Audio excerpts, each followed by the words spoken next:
আওয়ামী লীগ হইলেই খারাপ হয়ে যেতে হবে, খারাপ হয়ে যাবে, তা তো আমি বলি নাই। ওরা এখানে শাহজাহানপুরের আমার এলাকার মানুষের কি প্রয়োজন, বাইরে থেকে ওরা কি বুঝবে, নির্বাচনের পরে কি হবে এটা আল্লাহ ভালো বলতে পারবেন। আর সবচেয়ে দুর্ভাগ্য কি জানেন, এই ছেলেটার বাসা কিন্তু আমি বরাদ্দ দিয়েছি। সবাই আমাদের তালিতে বড় তালিতে সবাই করতালির মাধ্যমে আব্বাস ভাইকে স্বাগত জানান। উত্তর শাহজাহানপুরবাসী কি হলো, সবাই বলো স্বাগত আব্বাস ভাইয়ের আগমন, স্বাগত আব্বাস ভাইয়ের আগমন। স্বাগত।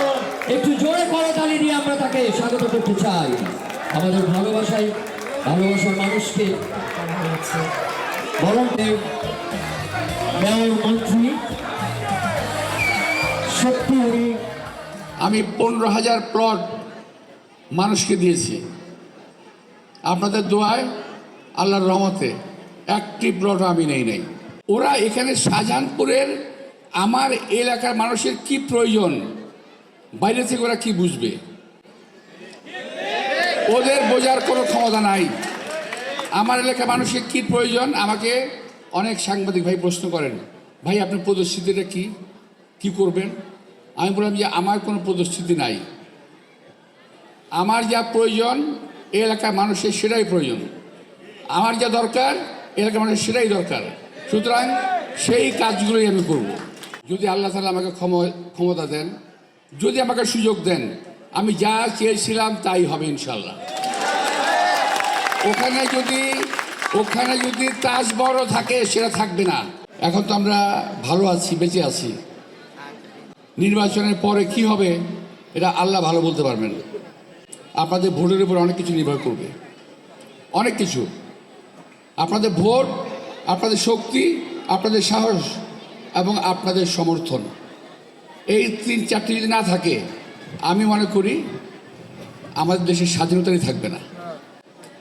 আমরা যে জায়গায় যাচ্ছি এখন, ক্ষমতা নিয়ে কামড়াকামড়ি করতে করতে ক্ষমতা যাওয়ার জন্যে যে জায়গায় যাচ্ছি, এই দেশকে বাঁচিয়ে রাখা মুশকিল হবে। উনি কিন্তু কানে কানে বলতেছে, এটা আবার চলে আসছে কারণ প্রার্থীর বুকের মধ্যে একটা মাইক্রোফোন ছিল, ওইটা খেয়াল করে নাই, খুব সুন্দর করে কানে কানে বলতেছে, ভাই মাঝে মাঝে আইসেন, এটা কিন্তু আমরা সবাই ঘাটি। আর সবচেয়ে দুর্ভাগ্য কি জানেন, এই ছেলেটার বাসা কিন্তু আমি বরাদ্দ দিয়েছি। এই ছেলেটার বাসা আমি বরাদ্দ দিয়েছি। সেই বাসা থেকে বেরিয়ে আমার বিরুদ্ধে সে ক্যাম্পেইন করতেছে। ভাই আমি যা বলছি যে আওয়ামী লীগ হইলেই খারাপ হয়ে যেতে হবে, খারাপ হয়ে যাবে, তা তো আমি বলি নাই। সবাই তো আর টাকা পাচার করে নাই। যারা পাচার করেছে, খুন করেছে, খারাপই করছে, এরা দুঃখে দুর্দশা থাকতে পারে। তুই যারা ভালো আছে থাক না, ভালো, অসুবিধা কি? তো আব্বাস সাহেব সম্বন্ধে খারাপ কথা বলে কি ভাই?